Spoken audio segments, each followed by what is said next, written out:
The situation inside Ukraine began to take on the shapes of chaos, close to what was happening in Libya. The confusion on all sides, the mass distribution of weapons to the population, and the release of criminals from prisons took place amidst the bitterness of various groups in Ukraine against each other.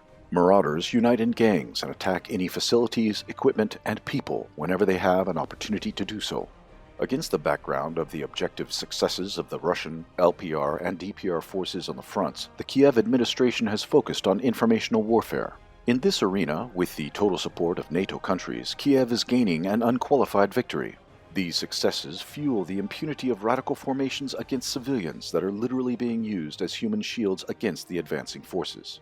The most striking examples of such activity can be seen in Kharkiv, Mariupol, and Volnovakha. It seems that Moscow ignored that for at least 8 years the inhabitants of Ukraine have been under massive informational anti-Russian pressure. On the battlefield, the situation is ambiguous. There are clear successes of DPR and LPR forces, while the successes of the Russian military vary in different regions. On February 28th, DPR forces continued their offensive toward Mariupol from the northeast and east, while Russian units advanced from the west and northwest. DPR forces took control of the large settlement of Granitnoye and the nearby areas. By March 1st, they had reached the urban area of Mariupol. The DPR also conducted successful operations to the west of the Donetsk-Mariupol line in the direction of Volnovakha. The H-20 road linking Mariupol and Volnovakha is currently under direct fire from DPR forces. From the western direction, units of the Russian forces are within 30 kilometers from the city of Mariupol. Apparently seeking to encircle the entire Kiev forces in the region, the Russians are waiting for adjacent units to advance from Tokmak to the east and northeast. At the same time, Russian forces encircled Kherson city but have not entered it. No advances towards Mykolaiv have been noted. It remains unclear what caused the panic and shootings there on February 27th and 28th. Apparently, this is either a result of some subversive actions by Russia or sheer panic among the locals. A similar situation is unfolding in Odessa.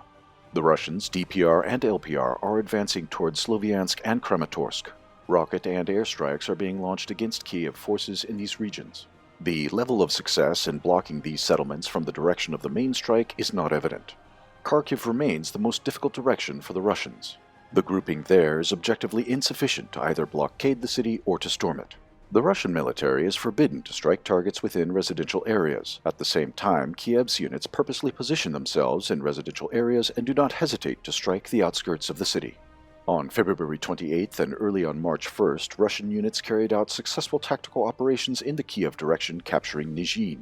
On the evening of February 28th, missile strikes were launched against Ukrainian checkpoints on the Brovskoye highway. Russian tanks are advancing towards the Kiev-Cherniv highway. Some pro-Kiev forces are withdrawing from Cherniv towards Kiev. Counterattacks are expected. Kiev is partially blockaded, and a humanitarian corridor through Vasilkiv has been opened.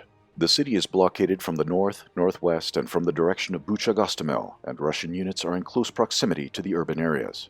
In general, it seems that the Russian command overestimated the ability of its units to deliver crushing blows in several directions under the conditions of total superiority of the enemy in the information warfare arena, and as a result, the hostile attitude of the population in the operational area.